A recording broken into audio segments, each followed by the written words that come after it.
Cine Garage. Aquí cabe todo el cine. Con Eric Estrada. Retrovisor. Disponible en iTunes, Spotify, Patreon y puentes.mx. Presentado por Vans. Vamos a hablar de Joker, que si bien sigue en cartelera, pues bueno, ya no es, digamos, la película de la que todo mundo está hablando. Resucitará en la temporada de premios, sin duda alguna. Pero pues bueno, quisimos aguantar lo que pudo haber sido un episodio de estreno sobre Joker para hacer un retrovisor por varias razones. Número uno, porque siempre hay más clics y la verdad, de los clics vivimos nosotros.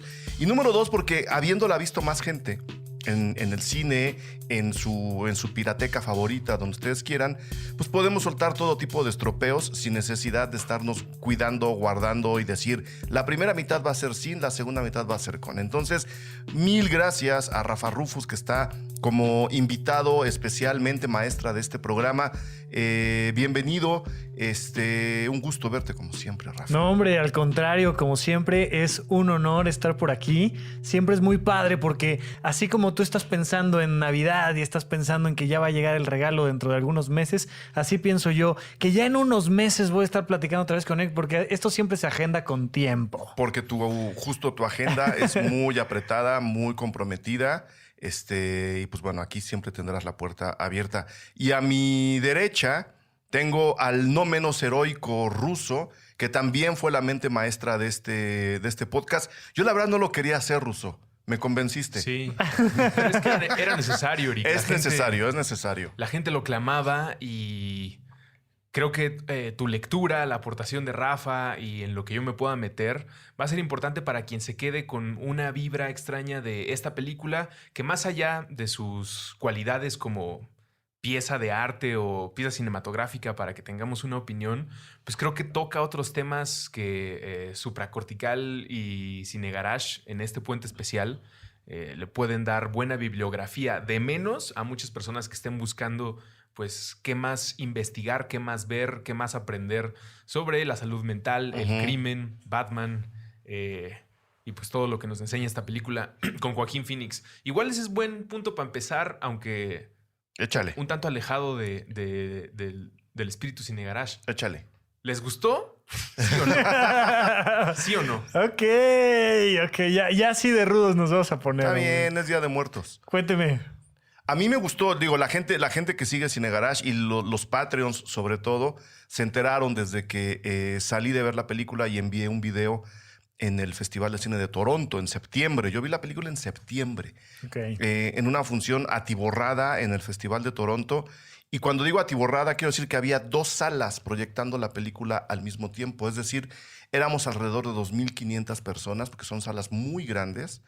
Más o menos como 1,500 personas, lo voy a poner así, mínimo, viendo la película al mismo tiempo y por primera vez en el continente. La película no se había visto en festivales en el continente americano. Así de bote pronto, sí salí pensando que era una película efectista, es decir, que tiene todos los elementos para causar una buena impresión, pero que a la hora de ahondar en ella no encuentras prácticamente nada a nivel cinematográfico. Es una fórmula, es una película que está utilizando matemáticamente muchos elementos para dejar satisfecha a la gente en una primera impresión, pero que evidentemente no va a pasar a la historia de la cinematografía mundial como una de las mejores películas digamos, de ese universo. Y cada vez que hablo o leo o me acuerdo de la película, llego a la misma conclusión. Es una película que pudo haber ido más. Es una película que tiene muchas fuentes de inspiración cinematográfica, literaria también, que lo único que hace es poner una plataforma en la que mucha gente va a debatir, pero que no nos va a dejar profundizar nunca, ni en los temas de la salud mental, ni en los temas de las drogas legales, ni en los temas de la violencia contemporánea, ni en el tema que a mí me llamó más la atención de la película, que es el de los tiempos que vivimos, en donde estamos todo el tiempo alabando y aplaudiendo y ensalzando gente que no tiene ni oficio ni beneficio, en donde entre más patético sea alguien, más se le aplaude y más se le comenta. Tampoco, o sea, pudo haber estado ahí una nueva entrada de la película para analizar ahora sí los tiempos que vivimos, y tampoco lo hace. En consecuencia, me parece una película superficial, muy divertida de ver, muy interesante de ver como película de experiencia cinematográfica, pero que no me va a dejar, digamos, ningún encuentro humano ni conmigo ni con los demás. Esa es mi opinión de la película. Nada más, ahí como lo ves, señor. No, pues ya en ese plan. Gracias a todos. Fue un placer. Fue el retrovisor más corto de la historia. Interesantísimo lo que comentas. Este fenómeno en el que tu crítica sale antes de toda esta marejada de opiniones, me parece que es algo que de menos hay que escuchar, porque sí hay que saber que nuestra percepción de cualquier cosa está influido por el entorno, por el momento que se vive, por la cultura. Hay muchas películas que se consideran grandes clásicos o películas que han recaudado muchísimo dinero, que yo acostumbro normalmente ver muy tarde las películas, meses después por mi misma agenda, a veces años después, recién acabo de ver La forma del agua, cosas así, y entonces el alejarse de toda esa marejada cultural sí te permite verla distinto. Claro. Muchas veces no la aplaudes tanto como, es que los Óscares o no sé qué tal. En esta película yo sí me subí a la ola, sí me tocó verla en el fin de semana del estreno, sí tenía muchas ganas de verla y yo sí la disfruté mucho y seguramente va a pasar a la historia como una de las películas más importantes que yo tengo en mi filmografía, pero realmente me parece que se vale decir, a ver, bajémosle, pongámosla en contexto. ¿De qué nos da para platicar? ¿De estos temas? Platiquemos. De estos no nos da para platicar, ni nos metamos. Porque luego hay una serie de justificaciones de no, es que tú no estás entendiendo, es que tú no sabes, es que tú no viste, es que tú no... A ver, la película me da lo que me da y de ahí le entramos. A mí me gusta mucho el manejo del personaje. Creo que muchas de las opiniones que he escuchado sobre la lectura del personaje yo las encuentro erróneas muchas veces.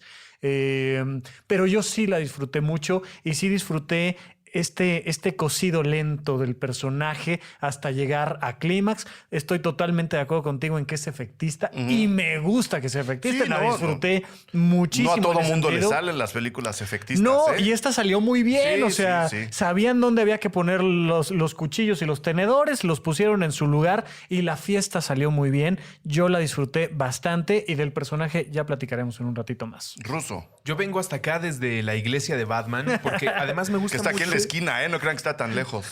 Me gusta mucho que hayamos empezado esta plática con su opinión, su primera lectura de la película, sin mencionar la importancia que tiene el personaje en la nueva mitología, o lo que Grant Morrison, el gran escritor de cómics, pues de tiempos recientes, de los últimos 20, 25 años, refiere como pues, nuestro nuevo Zeus, nuestro nuevo Hades, nuestro nuevo Marte, la manera en la que nos contamos historias con fábulas, con lecciones, o que reflejamos los problemas que tenemos, pues un cacho sí, por lo menos en el siglo pasado, fue el cómic, o mejor dicho, empezó en el cómic y a la fecha sigue estando esa mitología presente. Desde esta iglesia, pues no es menor que se haya elegido a el supervillano para hacerle una historia de origen, lo cual ya de entrada es polémico, pues uno de los principios de El Guasón es que no tiene una historia de origen definida, contrario a Batman o Superman. No importa quién sea el autor que se acerque a estos mitos, siempre tiene que haber, en el caso de Batman, el asesinato en el callejón del crimen, en el caso de Superman, el aterrizaje de un extraterrestre en medio de América, de Estados Unidos. Y esos principios ayudan a mantener ciertos lineamientos mientras se desarrolla la aventura que sea.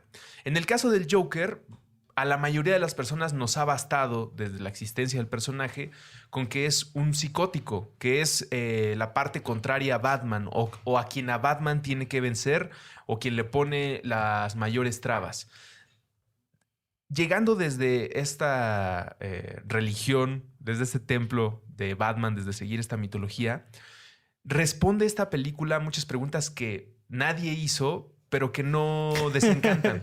Por ejemplo, con esto me gustaría empezar para... Hablando de efectismos. Sí, ¿no? sí, Vamos a sí, poner sí, preguntas sí. que nadie ha hecho. Sí. Para que mi espíritu sea el no echarle porras a la película, porque no quiero llevar la contraria, sino de dónde veo el que se cumple algo para este grupo de personas que seguimos las aventuras de Batman y el Guasón. Una pregunta muy sencilla y que supongo muchos niños y niñas a lo largo de la historia hemos tenido. ¿De dónde salen los ayudantes de estos personajes? ¿No? Lo vemos en el Batman de los 70s, finales de los 60, pues con mucho más color y mucho más baile. Claro. Gente que le invierte, pinta sus metralletas, pinta el carrito de Guasón, se pinta el cabello, como son, no sé si están en una nómina del crimen. Pero por demás es caro, ¿no? O sea, Sí. tener esa nómina es caro. Es caro de dinero para el que la mantiene y de inversión de tiempo y de creencia del que lo sigue. Y creo que esta película, entre muchas otras preguntas que nadie levantó la mano, sí te da un vistazo que desde la mitología me dice, ok, las personas que siguen al Joker realmente no lo están siguiendo a él, sino que fue un momento social que apretaron el granito y estas personas se levantaron y agarraron de símbolo al loco de la semana, al que salió en las mangas de chaleco del viernes, al que salió en la portada del Metro el domingo, como no es nada más que eso. Y desde la parte de salud mental, pues como una persona, como él dice el meme, vivimos en una sociedad, puede llegar a explotar y terminar convirtiéndose en algo que le signifique a los demás, algo que él nunca planeó. Entonces, esas dos preguntas, del lado de la mitología y del lado de la salud mental, que nadie hizo, me parece que son buenas aportaciones. Y para darle un golpe en el suelo y no crean que me voy a ir de buenas, no creo que sea la mejor película de Joaquín Phoenix. No sé si eso está por llegar o si ya fue The Master o si ya fue su interpretación de Johnny Cash o si ya fue muchas de las otras grandes películas que nos ha hecho. Y no ha acabado. O sea, el señor va a seguir haciendo y películas. todo lo que nos ¿no? falta. Sí, ¿no? Sí. No creo que sea la mejor película de Todd Phillips, si es que eso existe. Si es que eso The existirá. Hangover es mejor. Okay. O dudes. Y creo que las conversaciones que desata vale la pena y el ejemplo es este podcast. Ok. Yo nada más una aclaración o una pregunta, ¿no? Antes de entrar justo al tema del personaje. La cosa es tan ambigua y tan efectista y tan formulaica que justo lo que dice Russo a mí me salta un poco. ¿Esta película le da al universo DC o el universo DC le está dando al cine? Es decir, desde el planteamiento mismo de la película, antes de que se filmara, ha habido toda una estrategia de mercado para que a la gente le fuera interesando una película que posiblemente está vinculada con DC, cuando en realidad, desde mi punto de vista, no lo está. Si ustedes recuerdan, cuando se anunció, la primera vez que se anunció este proyecto, se dijo, Martin Scorsese está detrás de una película en donde el Guasón va a ser la estrella. Evidentemente, a la hora que Warner anuncia esto, sabían que Martin Scorsese, por mucho que mostrara interés en una reunión como esta, no iba a poder concretar esa película.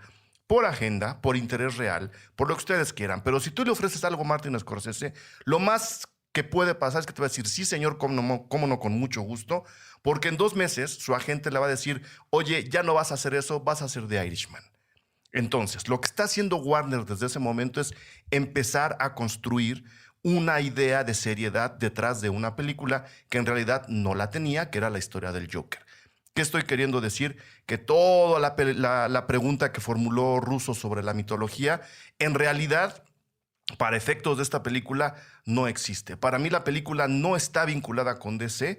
Alrededor DC se está vinculando con una propuesta efectista formulaica exitosa, en donde pueden llegar a darle algo de sustento a un discurso que está, desde mi punto de vista, completamente agotado, como es el cine de superhéroes. De los dos lados que me digan, Marvel y DC. Y ahí está, ¿no? La búsqueda del Joker. ¿Quién va a ser? Se anuncia que es Joaquín Phoenix. Ahí está. Le encuentran a Todd Phillips. ¿Quién es Todd Phillips? Warner jamás quiso referirse a Todd Phillips como el director de The Hangover, por ejemplo, o de Starsky & Hutch. Eso, a la hora que te entregaban la información de la película, no estaba en la filmografía del director. Se estaba buscando justo vender la película, como lo que decía Rafa, una cresta de ola que en realidad no estaba sucediendo. Entonces, habiendo ya aclarado, es mi primera inquietud, gana más DC que el cine con esta película. La otra inquietud que me parece muy válida también de Russo es cómo vamos a abordar a este personaje. A mí me inquieta mucho que la gente esté tomando la película de manera literal, que es un signo de nuestros tiempos. Llegar al subtexto ya no es costumbre actualmente y eso se me hace muy peligroso justo por esto, porque un final como esta película puede llegar a generar mucha confusión. Teniéndola como una película literal, se me hace muy peligrosamente ambiguo que en un guión como este, quien quede como el que explota y el que truena debajo de un sistema como el que estamos viviendo, siempre es el enfermo mental. Es decir, si hay una especie de dedo que señala y dice, mira, fíjate cómo quien está tronando en el sistema es el que está loco. En consecuencia, puede que el sistema no esté mal, sino que el que está mal es el que está loco. Ujú. No sé si esa es la lectura errónea que tú habías visto también, mi estimado. Sí, un poco por ahí. Digo, primero, muy interesante esta reflexión que haces sobre cómo estamos ya acostumbrados a un pensamiento muy concreto. Rafa. Muy directo. La velocidad nos lleva a eso y somos una sociedad extremadamente veloz, por no decir efímera. Las cosas se nos desvanecen en unos instantes y, como lo platicábamos hace rato, para poder leer adecuadamente lo que sea, hay que darle su tiempo. Hay que aventarse una relectura, un retrovisor, que por eso me parece maravilloso el proyecto en sí como tal. Porque te permite verlo fresco, ya sin las primeras grandes impresiones, sin creer que eso que viste de inicio es lo único que va a haber. Le pasa a las parejas todo el tiempo. Te casas en el primer mes que acabas de conocer a la chava, eso va a salir mal, hombre. Sí, o sea, eso no va a funcionar. No sé tan qué bien le como tú hayas crees. visto, pero eso va a salir mal. Y decir, sí, el proceso de mercadotecnia fue tan efectivo que yo, que soy una persona acostumbrada a ver las películas muchos meses después de que se estrenan o incluso años después, pues como soy su público objetivo, me metieron, supieron perfectamente cómo, por dónde llegar y decirme, oye, se ganó el León de Oro, ¿eh? O sea, no es Avengers, mijo, ¿eh? No Sí, es no. esta sí está buena. Yo ya llegué al cine diciendo, voy a ver al gran villano que admiro, la locura, el payaso, tal, y me va a encantar. Y me subí a la ola, entonces estoy de acuerdo. Creo que independientemente de eso, hay que dar ese brinco de madurez y decir, a ver, platiquemos, enfriemos, vamos a volverla a probar en el recalentado, a ver cómo nos va. Las cubas se toman frías.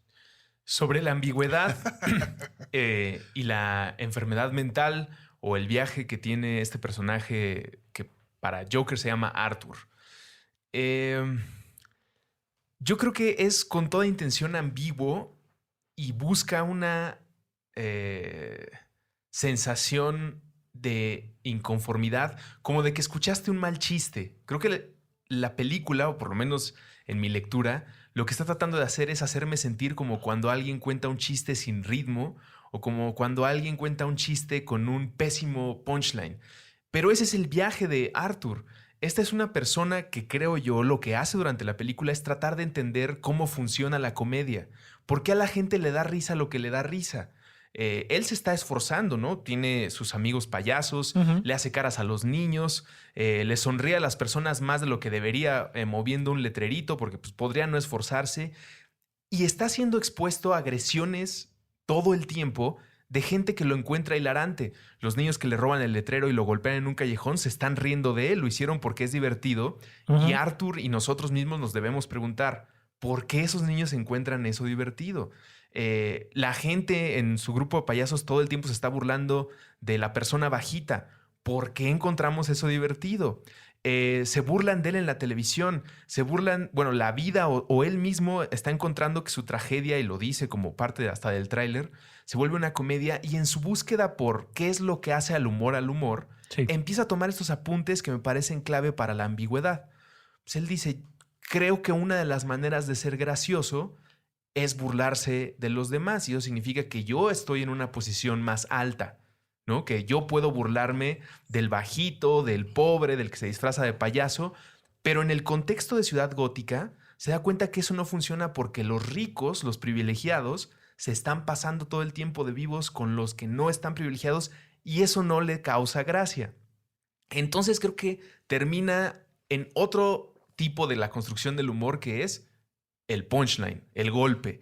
Y una de las búsquedas al crear comedia es que el golpe de la comedia esté lo más alejado e incongruente de lo que planteaste. Entonces yo les estoy contando aquí el chiste de Pepito y una aventura y al final termina con una explosión que poco tenía que ver o que lo vuelve contrario a la experiencia del cuento de Pepito.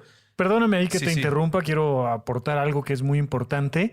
Lo más humano que tenemos es la risa. Somos el único animal que realmente se ríe. Todos los demás animales comparten muchas cosas con nosotros, pero el sentido del humor es extremadamente humano. Y para generar la risa pasa un fenómeno interesante que es, por un lado, es muy socialmente natural. Si tú ves en un restaurante, la gente hace comentarios que no son graciosos, pero todos los que están en torno se ríen después del comentario porque es una manera de decirle al otro que está siendo aceptado su comentario. Que hay comunidad. Que hay comunidad. Cuando realmente quieres hacer reír, tienes que hacer una fórmula que cuesta trabajo. Tienes que crear la misma cantidad de lógica con la misma cantidad de ilógica. Si uno de los dos gana, no es gracioso. Si algo es demasiado ilógico para la lógica que venías platicando, no da risa. Si algo es demasiado lógico y el remate no fue suficientemente ilógico, no da risa. Entonces, sí es muy interesante cómo esta película me parece a mí que sí nos da para platicar de qué es gracioso. Hay varios momentos donde te llevan a una situación extremadamente tensa. Platico, por ejemplo, cuando está esperando el resultado de qué va a pasar con su mamá, que sufrió un infarto y tal, y llegan los policías y lo empiezan a asediar un poco y él entonces les dice que es culpa de ellos y se pone muy enojado. Inmediatamente después da la vuelta y se estampa contra el cristal que dice solo salida, ¿no? Y es muy gracioso porque el guionista está encontrando la cantidad justa de ilógica con el dramatismo. Pero ves cómo Arthur no logra hacer esto. Es extremadamente ilógico partiendo de esta risa inmotivada, donde dices, apenas va a empezar el show de comedia y él ya se está riendo. No hay nada más desastroso para un comediante que eso. Entonces, a mí sí me gusta esta película para platicar de la risa y lo humano detrás de la risa. Me parece fundamental. Hay un intento de ser gracioso como un intento de hacer una película de culto y al fallar, al tratar de ser gracioso, termina siendo desastroso para las pretensiones. Un poco es lo que pasa con la película. Sí, Ok. o sea, no sé si es lo que pasa con el personaje, porque no sé si el personaje pretende ser gracioso, que es parte de la ambigüedad del guión, asumida o no. Pero creo que, pues sí, la película está todo el tiempo intentando tener onda. La gana por momentos, sí. Ahí hay momentos de fotografía muy interesantes, la música funciona, o sea, es decir, la fórmula matemáticamente tiene momentos muy interesantes. De repente hasta se siente que la película está hecha para que la escena del baile en las escaleras Sí. sea ya un presente infaltable en el cine. Sabían que eso se iba a convertir en un meme. Ujú. Tan Claro. lo sabían que no les importó poner la música que pusieron de fondo, ¿no? Sí. Que eso iba a salir sin música. Sí. O sea, de nuevo, es un producto completamente diseñado para el mercado de nuestros tiempos. ¿Eso está mal? No. O sea, está bien si nos gusta, nada más hay que entenderla desde ese punto de vista. Claro. No es una obra artística de un autor que está queriendo expresar una inquietud humana profunda. No, es una película que el mercado diseña para nuestro consumo. Eso no está mal. Hay niveles también en eso. Hay mejores y hay peores películas. Pero, de nuevo, hay que tomarla así. Entonces, sí, a veces se siente demasiado las ganas que le están poniendo para que la película tenga onda. Son ganas de hacer reír y muchas veces si tú te das cuenta que el de la fiesta que está ahí rodeado de un montón de gente está haciendo mucho esfuerzo por hacer reír es porque algo falta, ¿no? Y está cayendo justo del otro lado. Exacto, se cae del otro lado. Ah, insisto, a mí sí me gustó el chiste, pero sí mientras la veía recordaba, por ejemplo, vemos todo el tiempo y de manera, creo yo, un tanto obvia, como cada vez que está sufriendo tiene que subir las escaleras y cuando ya se deschaveta, entonces ya las está bajando, Bajando. ¿no? Y yo lo que recordaba ahí en contraste, pues, es a Rocky. Sí. que Rocky sí subió las escaleras y que esas escaleras sí se hicieron famosas desde otra parte, desde el manejo de la cámara. O sea, no dijeron vamos a hacer famosas las escaleras. No. Aquí sí dijeron vamos a hacer famosas las esas escaleras. O sea, Todo lo contrario, otras escaleras famosas, las del Exorcista. claro. ¿No? Que el final del Exorcista ocurre en unas escaleras. Tampoco estaban diciendo, es que eso va a representar. No. Ahí acaba la película. Y aquí ¿no? sí, aquí sí lo se ve pensaron, que sí. desde la mercadotecnia dijeron, esto va a salir. Y funciona. Y efectivamente la gente va y hasta el cansancio se está tomando sus fotos en las escaleras. Claro, ¿no? otras escaleras famosas nada más, las del acorazado Potemkin. Ahí le estoy dejando tarea a todos. En los dos casos, creo que lo que se está juzgando es la intención de entregar, ¿no? Tanto del personaje como de la película. Y el fondo, ¿no? El fondo. O sea, no verle más fondo donde no lo hay y con lo que tenemos creo que nos da para platicar. Sí. Sí, me refería a la película intentando entregar algo disfrazado de culto, de cine de autor. De onda. Mientras en realidad es un encargo, nada malo con eso, ya lo decía Eric. Y Arthur, el guasón, pues, tratando de entregar comedia. Una persona que ríe con este padecimiento de que no puede controlar su risa y no necesariamente reacciona a una situación. No sé si realmente existe, si fue explorado, si te has topado con algo así, pero me llama mucho la atención que sea una manera de ligar el padecimiento del guasón. Bueno, la característica principal del guasón desde el cómic, cuando veías el jajaja y ya te imaginabas, con lo que decía Eric al principio, un padecimiento mental. Yo no le pongo un juicio de si está bien o no que sea esta persona quien sufra. Yo lo que quiero saber es, estas personas, ¿a qué se enfrentan? ¿Tienen una cura? ¿Hay algo que lo detone? ¿Es tan real o tan estudiado como Joaquín Phoenix lo preparó? Sí, mira, y creo que siguiendo un poco por la línea que estamos comentando, te voy a decir una cosa muy importante.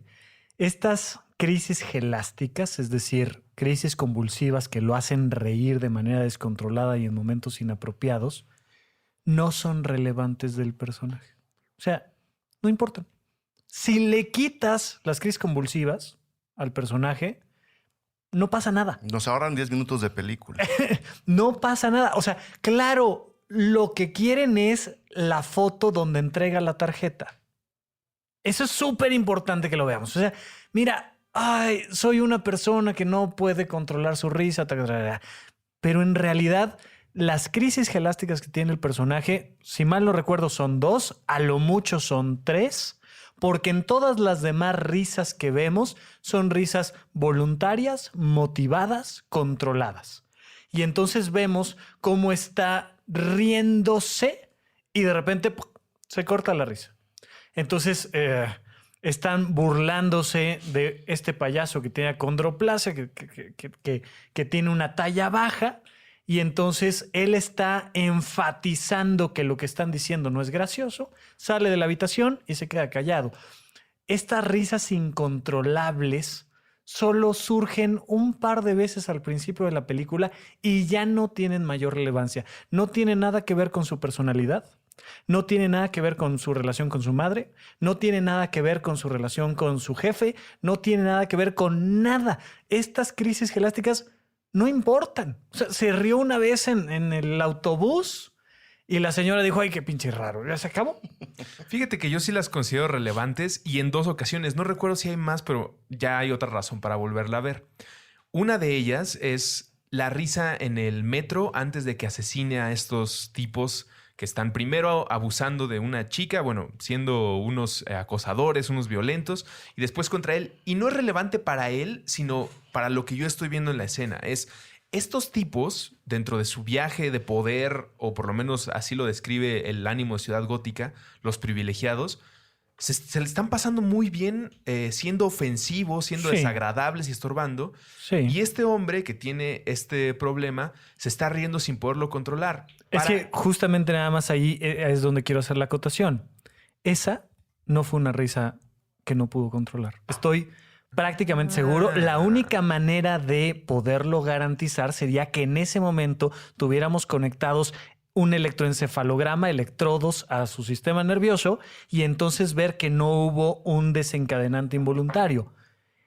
hay una gran diferencia. Cuando tiene estas crisis gelásticas, hace como que se ahoga, le cuesta mucho trabajo, pero propiamente una persona que está convulsionando no tiene la posibilidad posteriormente de sacar el arma, meter balazos, salir corriendo. O sea, a mi parecer, sí determina un poco su manera de reír y tiene una relación importante. Incluso más adelante en la confrontación con su mamá le dice, tú siempre me dijiste que yo tenía un trastorno y no, así soy. El pasar de algo que está fuera de tu control y tomarlo en tu control convierte algo que es una enfermedad en algo que no es una enfermedad. O sea, si una persona llega caminando chueco a mi consultorio y toda la vida ha caminado chueco, pero toda la vida ha caminado chueco de forma voluntaria, no tiene una enfermedad, tiene una decisión. Aquí, en esa escena del metro en particular, yo te diría, yo no lo veo convulsionar. Me gusta mucho esa revisión e independientemente si es o no la lectura que da sobre por qué nace la risa, en la construcción de la escena a mí me deja claro que a ellos les da risa al estar molestando. Sí. A él le da risa la situación tan patética en la que se encuentra. Y a nosotros, como decía al principio, que si algo me deja a mí la película es ¿por qué nos da risa lo que nos da risa? ¿Y por qué alguien no puede decir? Pues a mí me da más risa las películas de Todd Phillips y Eric y yo vamos a llegar a decirle como ¿todo bien? O sea, ¿no te gusta más Airplane? ¿No te gusta más algo de Monty Python? No, a mí no me da risa Monty Python. Y esa conversación, yo creo que algo nos tiene que llevar. Como es algo verdaderamente tan subjetivo. Tú decías algo humano, pero se tiene que haber una manera de construirlo. Y en poco más de 100 años de pantalla, pues tiene que haber estructuras de cómo dar la risa. Chaplin es referido dentro de la película, sí, y creo que por ahí va. Pero ¿no? es que entonces volvamos al debate cinematográfico. La película da para hablar sobre lo que nos hace reír y no hacia afuera, no hacia adentro de ella misma. Yo creo que la estamos leyendo de más. O sea, la película no pone en su lista de cuestionamientos o de temas a tratar qué es lo que nos da risa en los tiempos que estamos viviendo. La película tiene una serie de referencias que la rodean, que nos apuntan ahora sí a películas más interesantes en donde sí se maneja de manera muy clara el tema de qué nos hace reír. Y la película obvia, referencia directa, se ha dicho de parte de Robert De Niro, de Todd Phillips, es El Rey de la Comedia de Martin Scorsese. Ahí teníamos un personaje que sí estaba metido en este dilema de qué nos hace reír, qué no nos hace reír. Es poder, hay un ejercicio del poder entre hacer reír o de qué te ríes hacia los demás. ¿Cómo puedo yo manipular la comedia? ¿Cómo puedo llegar a ser el rey de la comedia? Con un subtexto muy político, muy antimediático, importantísimo para su tiempo y que ahora creo que la gente que está viendo el Joker debería de reconsiderar. Y tiempos modernos. Y tiempos modernos que, de Chaplin. O sea, la propuesta de tiempo, una de las propuestas de tiempos modernos es decirle a la gente, ustedes se están riendo de la desgracia de este personaje, absorbido por la máquina y por la fiebre de producción en la que estamos viviendo ahora, de un sistema, fíjate, desde dónde empieza el capitalismo voraz, desde tiempos de Chaplin. Sí, sí. Chaplin lo que estaba diciendo es, se están riendo de esto porque ustedes están aquí, ustedes son parte de este sistema que está oprimiendo a este personaje. La escena es completamente gratuita en la película. No pasa nada. La escena de tiempos modernos. La escena de tiempos modernos dentro de Joker. Es una referencia nada más para que te des cuenta de que estamos hablando de este capitalismo voraz. Claro, o sea, pero dentro de la película es completamente gratuita. Es decir, si le quitas tiempos modernos a la película de Joker, no pasa nada. No pasa nada. Si le quitas pero si se la pones tampoco, tampoco pasa nada. Le quitas las crisis gelásticas neurológicas al personaje. Y no pasa nada. Y no pasa nada. Y si se las pones, tampoco pasa nada. Entonces, esa es la parte que es muy interesante, que sí, la película, insisto, para lo que da muy bien. Sí. Yo la disfruté mucho, pero tiene estos elementos de nada. Pero entonces lo que yo propongo es llevar la discusión un ratito nada más hacia afuera, tomando en cuenta al Rey de la Comedia, tomando en cuenta el trabajo de Chaplin, tomando en cuenta la comedia como género dramático. Sí creo que es importante reconsiderar, con pretexto de la película, qué nos hace reír en estos tiempos. Yo lo más profundo que llegué en la película fue a preguntarme eso. ¿Por qué este hombre lo estamos siguiendo todo el tiempo? ¿Por qué queremos ligarlo con la comedia y siendo una película bastante trágica y bastante dramática? Mi inquietud es, cuando salimos de la película, mi inquietud era de qué nos estamos riendo en estos tiempos, a qué le estamos aplaudiendo, que creo que es un poco también la duda de Russo, solo que él la enfoca hacia dentro de la película, yo la enfoco hacia afuera. ¿De qué nos estamos riendo en estos tiempos, Rafa? Creo que vivimos tiempos muy peligrosos. Fíjate que yo creo que vivimos tiempos muy peligrosos porque nos estamos riendo muy poco. Y nos estamos riendo muy poco porque reírnos requiere de análisis más complejos. Lo que estamos viendo en nuestra sociedad es una hiperreactividad de todos los estímulos. Si algo es bueno, es maravilloso y a todos nos encanta. Sí. Si algo es malo, es terrible y a todos nos basura ofende. del universo, sí. Y cualquier conversación es la más importante y cualquier grupo vulnerable es el que tenemos que atender ahora y cualquier popote que pidas en un restaurante es el que está destruyendo al planeta Tierra. Sí. Y entonces dejamos muy de lado la comedia.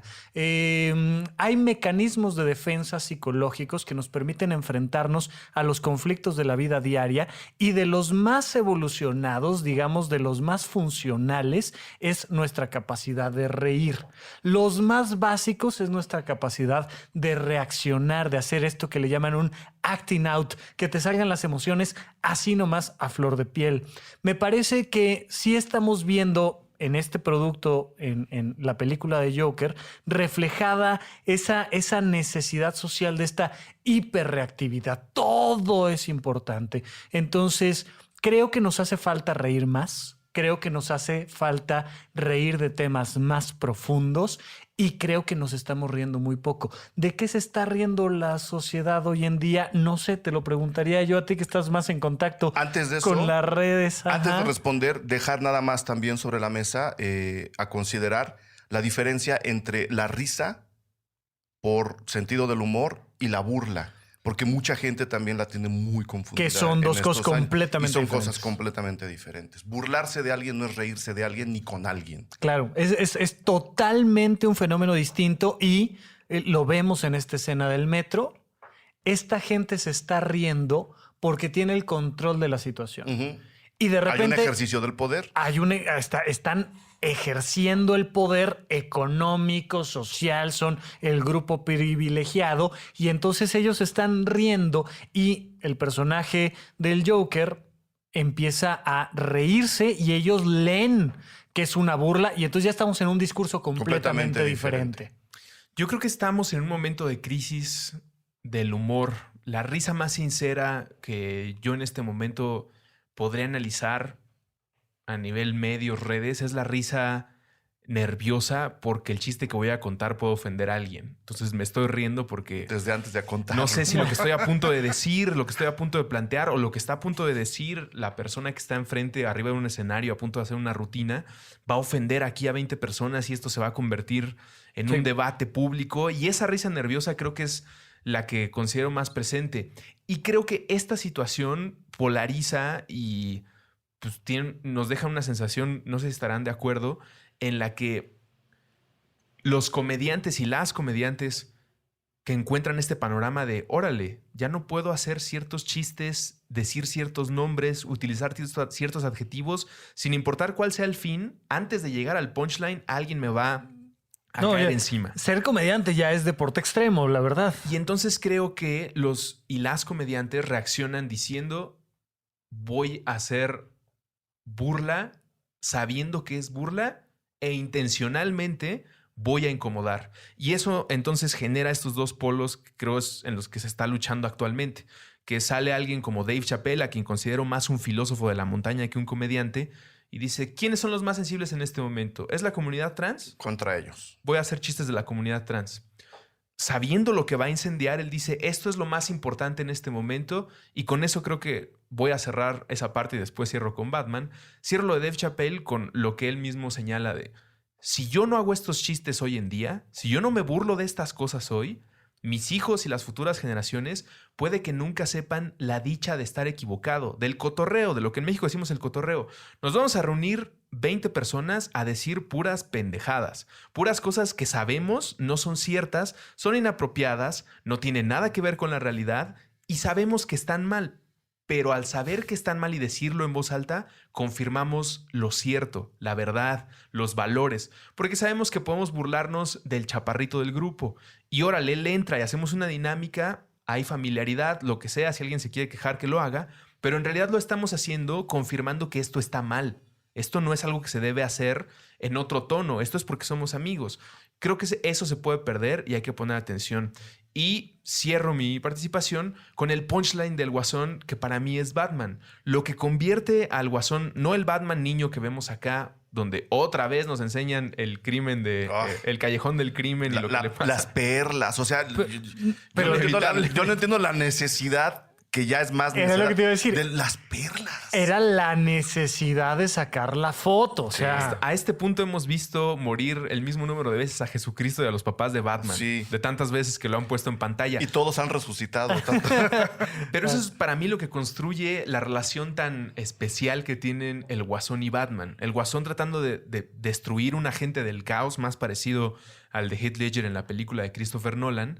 Y por el otro lado, quien lo vuelve incongruente, lo vuelve alejado del principio caótico y de desorden, es alguien que quiere luchar contra eso. Y entonces creo que para el Guasón y en el cierre de la película, cuando le dice usted no lo entendería, no sé si se está refiriendo al niño que acaba de perder a sus papás, pero creo que él sabe, o por lo menos la película te dice, el caos que se ha desatado termina resultando en el punchline no esperado por todos y al mismo tiempo en un muy mal chiste. Y eso creo que es lo que para mí deja la película no dentro de las mejores películas de la historia. Quien sea que haya visto 10 películas y publicó esa lista. Yo tengo nombres, pero no los voy a decir. De nuevo, yo creo que la conclusión de la película es más bien una alucinación del propio personaje de entrada. ¿Por qué? Porque lo han oprimido toda la película y porque lo han señalado. Tú estás loco, tú estás mal, tú eres violento. Que es mi preocupación principal y la vuelvo a poner sobre la mesa. Me preocupa que en la película, por mucha empatía que quieran generar hacia el personaje, que más bien debe haber sido compasión, ¿no? Por alguien que está enfermo y oprimido, por mucho que lo estén manejando, sí hay un señalamiento de alguien que dice, fíjate cómo los que hacen el mal, cualquier cosa que eso represente, son los locos. Eso es lo que me preocupa. Lo único que me preocupa de la película. sí, a mí, digo, podría aportar así esa línea, pero un poco tratando de dar contraste. A mí me gustó mucho la película, la voy a volver a ver varias veces y seguramente la voy a platicar en muchos lugares. Y la parte que me parece muy interesante, por muy efectista que sea, es que sí vamos viendo cómo una persona que trata de reprimirse a sí misma, que trata de ser quien no es, que trata de encuadrar en una sociedad en la que no encuadra, se va a enfermar. Y se va a curar en el momento en el que acepta que sí está loco y que tiene que tomar su vida en sus manos. Entonces le da la vuelta el personaje a esta situación y va para el otro lado y dice, ok, así es la vida. No tengo papá, no tengo mamá, no puedo perder nada y la vida es un chiste. Cuando él pasa su vida de un drama a un chiste, empieza a compartir ese chiste con los demás y el que se libera es él. Ese brinco es el que a mí me parece que sí está. Ya tendré oportunidad de analizar un poco más el personaje. En esta ocasión hablamos un poco más de la película, pero sí creo que para analizar el personaje hay que bajarnos de la ola y platicar de otra cosa. Sí. Bien, la dejamos de lado y entonces vemos cómo el personaje acepta su realidad y al final de cuentas el Joker como personaje, sin ser yo ningún conocedor de los vericuetos y las ramificaciones del personaje, sí me parece genial que es el que le dice a Batman, tranquilo, brother, no es para tanto. O sea, nomás es una ciudad, tranquilo. Porque Batman se toma todo demasiado en serio. Y el Joker lo que le viene a decirle es, mira, tú y yo somos un par de payasos. A mí me gusta mucho en la película cuando Thomas Wayne dice que todo aquel que quiera cambiar la sociedad detrás de una máscara no lo va a lograr y es un don nadie. Su hijo, al final de cuentas, va a tratar de cambiar la sociedad detrás de una máscara. Y entonces ahí, bajita la mano, le está aventando un madracito muy obvio al Joker, pero uno no tan obvio a Batman. Son un par de niños haciendo berrinche de, oye, ¿jugamos ahorita que no está la maestra o no jugamos? No, es que nos dejó haciendo la tarea y hay que hacer la tarea. Tranquilo, güey, o sea, es el kindergarten, no pasa nada. Y vemos esa dualidad y me parece increíble cómo él termina aceptando que así es la vida y dándole la vuelta a toda esa represión. Vivimos en una sociedad muy represiva y hay que dejarla atrás. Ok, yo ahí estoy de acuerdo. Ya que lo haga de una forma o de la otra, pues son símbolos y metáforas de la película, ¿no? O sea, está contando la historia de un personaje trágico. Este personaje tiene que encontrarse en su propia violencia, porque la vida ha sido violenta con él. O sea, no podía tener un final luminoso y feliz. Toda la gente que se ha preocupado es que están ensalzando la violencia, la explosión violenta de un personaje, es una metáfora, es un símbolo de la película. No se lo tomen tan literal. No es para tanto, hombre, es un chiste. No se lo pasa tomen nada. tan literal. O sea, y es el mensaje de todas las películas de Pixar. Sé tú mismo, no te preocupes por lo que te están diciendo. No están ensalzando la violencia, es simplemente una manera distinta de contarlo, ¿no? Entonces, ahí estoy de acuerdo. Nada más que yo rápidamente le encontré otra lectura. O sea, estoy de acuerdo contigo.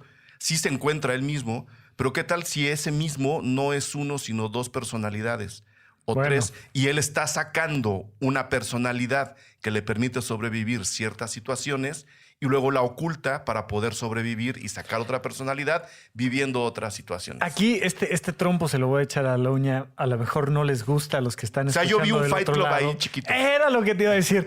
Yo les quiero echar ahí el trompo a la uña. Ya será Russo el que cierre esto, pero dándome unas licencias literarias, en mi opinión, y aceptando que todas estas realidades son una fantasía aceptable, Bruce Wayne sufre un trauma importantísimo a la hora de perder a sus padres. Por enésima vez. Y desarrolla personalidades múltiples. Una de ellas se llama Batman y otra de ellas se llama Joker. O sea, todo lo que hemos visto está en la cabeza de Batman. En mi opinión, está en la cabeza de Bruce Wayne, que está muy mal de su cabeza. Y es un viejito ricachón, cuidado por su mayordomo, que tiene este trastorno de personalidades múltiples y se ha inventado adentro de sí al hombre murciélago y al payaso más querido por todos. Flashpoint de Batman es una cosa que nunca me voy a cansar de recomendar y creo que con lo que está diciendo Rafa se antoja algo que ustedes deberían leer. En un universo paralelo, la noche en la que el callejón del crimen es visitado por la familia Wayne, el que resulta víctima es el niño. Y en este universo paralelo, el papá se vuelve loco y se convierte en un Batman que asesina a criminales. Y la mamá se convierte en el Guasón. Flashpoint, búsquenlo, es una gran lectura y conforme a lo que está diciendo Rafa, creo que pueden encontrar nuevas perspectivas. Ok. Cerramos este retrovisor, ¿les parece? Nada más dar las otras referencias. Tienen que ver Taxi Driver. Sí, por favor. Todo mundo está referenciando a Taxi Driver a partir de Joker. Se los dejo de tarea. Tienen que ver Taxi Driver, tienen que ver El Rey de la Comedia y tienen que ver, y lo apuntaron varias críticas. Yo la estoy rescatando de la que hizo Javier Ocaña para El País. Por supuesto, El Hombre que Ríe es otra película que directamente está vinculada con el Joker, una película de Paul Lenny de 1928. Revisen esas películas y luego vuelvan a ver, si quieren, Joker, y van a ver cómo van a encontrar todos estos entramados efectistas y van a encontrar quizá un tema o un camino para recorrer al propio personaje de una manera más rica como la que propone, más allá de lo que propone Todd Phillips. Yo les recomiendo revisar Tiempos Modernos de También, Charles Chaplin, claro. muy importante. Y yo creo que es una de las películas cuyo ritmo, una de las películas de Chaplin cuyo ritmo se adapta un poquito más al paladar que hoy en día tenemos. Otras pueden ser un poquito Más tiesas. sí, complicadillas, pero esta es fácil de ver, no le tengan miedo. Y había una película con Tom Hanks, que él es un estudiante de medicina que hace un show de stand-up y él en realidad lo que quiere hacer es un comediante. Me parece fundamental que le echen una checadita a estas dos películas. Si quieren analizar un poco más como la parte de la risa y la comedia, se llama Punchline o algo así la película de Tom Hanks, serían mis recomendaciones. Russo, ¿algo más? Muchas gracias por convocar y abrir el espacio para hablar de Joker. Ustedes también lo pueden hacer y si quieren seguir esta clase de transmisiones, conviértanse en Patreons de Cine Garage en patreon.com/puentesmx. ¿Hacemos un extra para los Patreons? No. No, ya no. Adiós a todos. Adiós a todos. Adiós a todos. Que conste que el que dijo no fue Russo. No, pues Electra, aquí estamos para todos. Saludos a Stevie DC, Efraín, Hariam Sapien y todas las personas que se conectaron y siguieron esta transmisión. Muchas gracias. Muchas gracias. Gracias. Cine Garage. Aquí cabe todo el cine. Con Eric Estrada. Retrovisor. Disponible en iTunes, Spotify, Patreon y puentes.mx. Presentado por Vans.